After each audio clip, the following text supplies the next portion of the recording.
Graça e paz a todos, tudo bem? Meu nome é Rosan e é com muita honra que eu gostaria de compartilhar um texto das Escrituras com vocês e compartilhar algumas reflexões que eu encontrei dentro desse texto. Eu espero que esses poucos minutos desse vídeo ele possa servir de bênção para a tua vida, que a palavra de Deus ela seja um refrigério para você, para a tua família, e o que você escutar nesse texto possa vir trazer de repente consolo para o momento que você esteja vivendo, seja suporte para que você possa passar pelas adversidades do dia a dia. Amém? Gostaria de compartilhar com vocês um texto que se encontra no livro de Mateus, no capítulo 8, a partir do versículo 1. Diz assim: Quando Jesus desceu do monte, grandes multidões o seguiam. Enquanto veio um leproso, ajoelhando-se, disse: Senhor, se queres, podes purificar-me. Pode purificar-me. Não foi uma pergunta, foi uma afirmação. Jesus estendeu a mão e o tocou, dizendo: Quero, seja purificado. No mesmo instante, ele foi purificado da lepra. Então Jesus disse: Olha, não contes a ninguém, mas vai, mostra-te ao sacerdote, apresenta a oferta que Moisés estipulou, para que lhe sirva de testemunho. Eu quero fazer alguns comentários a respeito desse texto com você. Esse texto, apesar de ser um texto muito breve das Escrituras, ele é um texto impactante.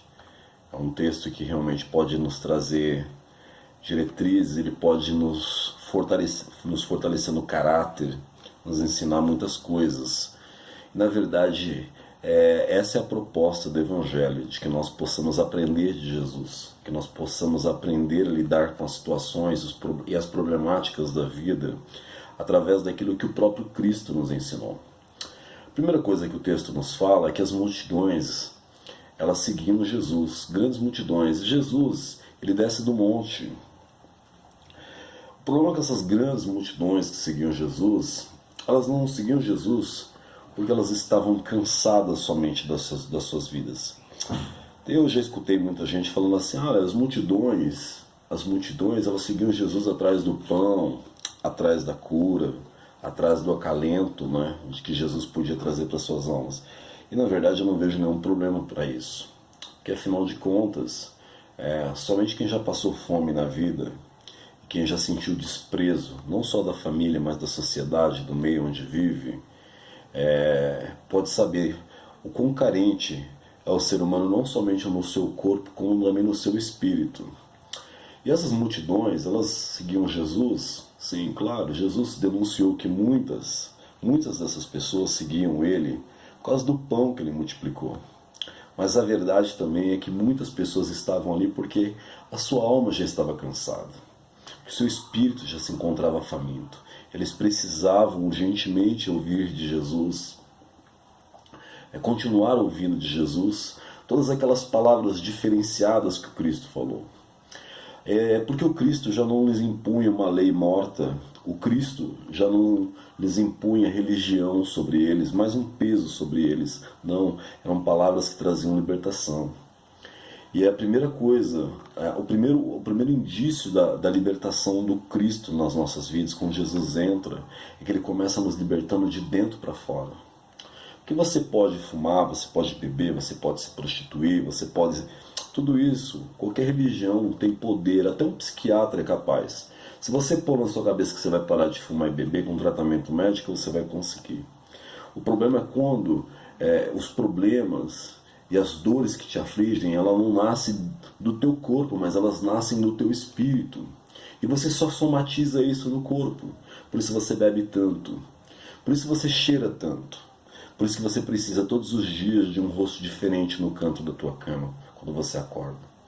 Você não se satisfaz somente com uma pessoa. Por isso que a masturbação, entendeu? Ela é somatizada no corpo. Por quê? Porque você está doente pela pornografia dentro do teu espírito. E o Cristo, ele vem trazer uma mensagem que ele conseguia arrebanhar as multidões entendiam que aquele homem estava falando não era uma coisa qualquer, aquilo provinha de Deus. Por isso que as multidões, elas descem, elas vão atrás de Jesus, elas encontram em Jesus esse refrigério. porque eles entendem que a transformação precisa partir a princípio de dentro para fora, nunca de fora para dentro.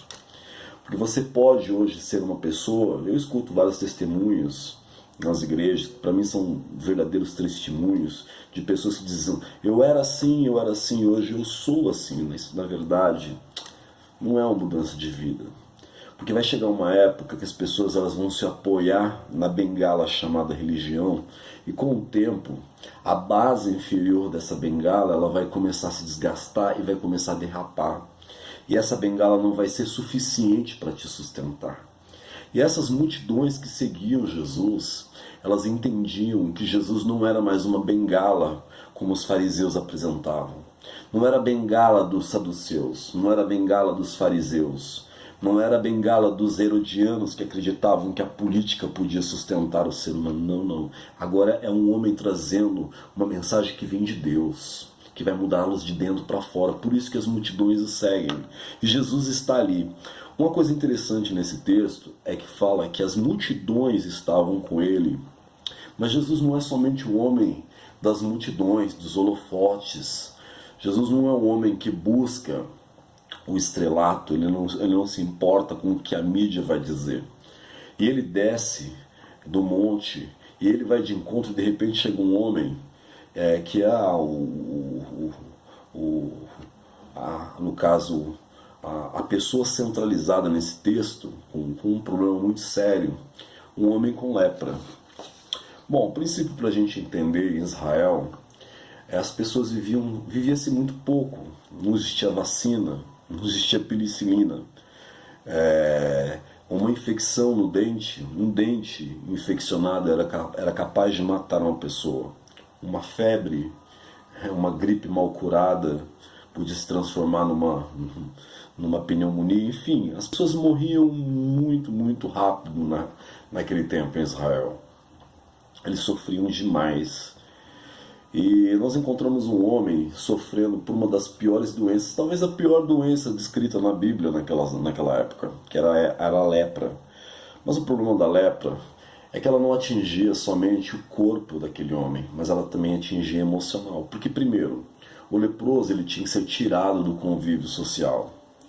Quando o leproso ele andava pelas ruas, as pessoas gritavam, leproso, jogavam-lhe pedras, eles tinham os seus próprios recantos, ou seja, eles eram jogados à margem, marginalizados pela sociedade, eles tinham lugar para ir, para ficar, eles não podiam entrar entre eles. E além de serem comidos no seu corpo pelas feridas, eles também eram comidos no seu espírito pelo desprezo de pai, de mãe, de esposa, de filhos. Eram homens que foram abandonados pelas suas esposas e pelos seus filhos, mulheres que foram abandonadas por filhos de seus maridos, velhos que entregaram a sua vida para sustentar filhos, de repente contraíram aquela doença e foram jogados literalmente como lixo à margem da sociedade. E esse homem, ele vai ao encontro de Jesus, e a primeira impressão que nós já temos no texto é que Jesus é totalmente diferente do que o comportamento de Jesus é totalmente diferente daquela sociedade. Por quê? Porque até então as pessoas pegavam-se em pedras e chamavam essas pessoas de imundas. Mas esse homem, quando ele se aproxima de Jesus, Jesus não reprime, Jesus não condena, Jesus não xinga de imundo. E é interessante porque ele não chega para Jesus, e o texto é muito claro, ele não faz para Jesus uma pergunta, mas ele faz uma afirmação. Ele chega para Jesus e fala, Senhor, se o Senhor quiser, o Senhor pode me purificar. Ele não chega para Jesus e fala, se o Senhor quiser, o Senhor pode me purificar. Não, ele afirma, é uma afirmação. Aquele homem provavelmente ele não esteve entre aquela multidão que estava lá no monte, que escutou todas as palavras de Jesus, que viu todos os feitos de Jesus, porque afinal de contas aquela multidão não permitiria que ele estivesse perto. Mas ele ouviu falar. E de longe essa mensagem tocou seu coração e trouxe refrigério para o seu espírito. E esse homem, agora quando ele vai ao encontro de Jesus, ele é um homem que ele ainda está doente na sua carne, mas mesmo ouvindo falar de Jesus, ele já foi curado no seu espírito. ele já está curado. Sabe por quê? Porque ele não pergunta para o Cristo se o Cristo pode fazer, mas ele afirma que o Cristo pode fazer. Isso é uma diferença muito grande. É algo maravilhoso, porque ele chega para Jesus e fala: o Senhor pode me purificar. Para variar, é óbvio, a resposta de Cristo é a mesma que ele dá a qualquer pessoa. Seja para a mulher samaritana, que já havia tido 5 maridos e agora estava vivendo em adultério. É para as multidões que o buscavam, ele nunca fechou os seus olhos para o problema alheio, muito pelo contrário. O texto sagrado diz que Jesus olha e fala: eu quero que você seja purificado. Essa é a vontade de Deus. Essa é a vontade de Deus, de que ele seja curado no seu espírito, na sua carne. Jesus entendia que aquele homem estava preparado para ser curado da lepra. Jesus entendia que aquele homem não comeu do pão da multiplicação. Ele não comeu. Ele não estava no meio da multidão. Mas ele já tinha sido alimentado pela palavra. Aquele texto de Deuteronômio 8 já havia se cumprido naquele homem. Que nem só de pão vive o homem, mas de toda a palavra que vem da boca de Deus. Aquele homem já estava alimentado no seu espírito. E que a cura da carne desse homem agora era simplesmente uma consequência, porque aquele homem já estava curado. Ele já tinha fé no Cristo, de que Cristo podia não somente salvá-lo, porque havia salvo ele já estava curado no seu espírito, mas também curar a sua carne. Essa é a fé do cristão. Nós entendemos que a nossa carne ainda está doente pelo pecado, mas nós entendemos que Cristo já nos salvou no nosso espírito. E que essa carne vai perecer, mas que nós, essa é a esperança do cristianismo, que nós iremos ressuscitar e encontrar com o Senhor. Um outro detalhe para a gente estar encerrando nesse texto, é que Jesus chega para ele e fala assim: não conte a ninguém.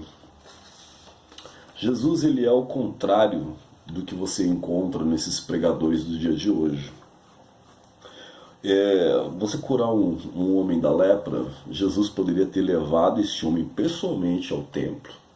Jesus poderia ter chamado novamente toda a multidão e falar: está aqui, eu curei um homem leproso na carne, ele está curado, leva ao sacerdote. Mas não, essa não era a vontade de Jesus, porque ele entendia que a glória é de Deus. Está feito, está curado, Deus já foi glorificado na vida daquele homem. Não é o testemunho das multidões que vai fazer com que ele fosse mais divino.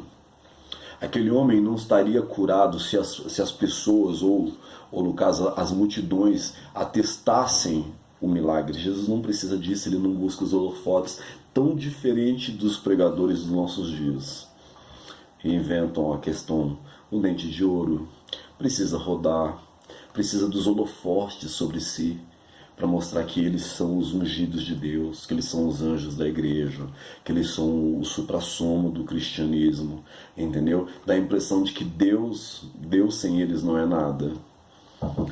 Tão diferente da gente ver a problemática do dia a dia, quando a gente encontra e liga a televisão e vê os teleevangelistas se autopromovendo. Jesus fala: não conte a ninguém. A lei vai testemunhar. Ele só pediu para que esse homem fosse até o sumo sacerdote e apresentasse ao sumo sacerdote a sua cura, e que Deus fosse glorificado. Isso serve de exemplo para nós como cristãos. Nós temos que aprender a buscar a glória de Deus. Nós temos que esquecer que nós não somos nada. Nós não podemos, na verdade, nos esquecer que nós não somos nada. De que não podemos fazer sem nada, sem a ajuda do Cristo. Por isso que João Batista foi enfático que ele cresça e que eu diminua. Quando nós aprendermos realmente esses detalhes básicos do cristianismo, com certeza nós seremos crentes melhores, nós seremos discípulos melhores, nós seremos homens e mulheres de Deus que realmente estão dispostos a fazer a diferença num mundo tão difícil, num mundo de pessoas que estão cheias de lepra, num mundo de multidões que precisam ser curadas no espírito, num mundo de multidões de pessoas que precisam ser curadas na carne, mas que sobretudo precisam ser salvas novamente. Porque o pecado ele só é somatizado na carne, mas ele começa dentro do nosso coração. Por isso que a Bíblia diz, e ela é muito clara, que todos os homicídios, ambições, todos os males, eles nascem primeiro dentro do nosso coração. É no nosso coração. E esse homem tem um encontro maravilhoso com Jesus. Jesus não o cura somente na carne, mas aquele homem, quando chega próximo ao Cristo, ele já está curado no seu espírito. Esse é o poder de Deus. Esse é o poder que a palavra tem. Não adianta mandar um paralítico levantar de uma cadeira, tirá-lo da cadeira de rodas, se dentro do seu coração ele ainda está doente. Se dentro do seu espírito ele ainda precisa de cura para os seus conflitos emocionais, para as suas sofrências diárias, ou seja, para tanto sofrimento no mundo. Não adianta inventar teologia para levar comida para o mendigo na rua, se primeiro nós não estamos preparados para levar o alimento para o seu espírito. Não descarto que a igreja tem um compromisso com os pobres e com os órfãos. Nós temos que fazer tanto um quanto o outro. Mas o primeiro é o espírito. O espírito precisa ser curado. O espírito precisa ser tratado. O espírito precisa ser direcionado novamente a Deus. Amém? Eu agradeço essa oportunidade de ter trazido essa reflexão com vocês. E em breve nós estaremos com outros vídeos. Amém? Fiquem com Deus.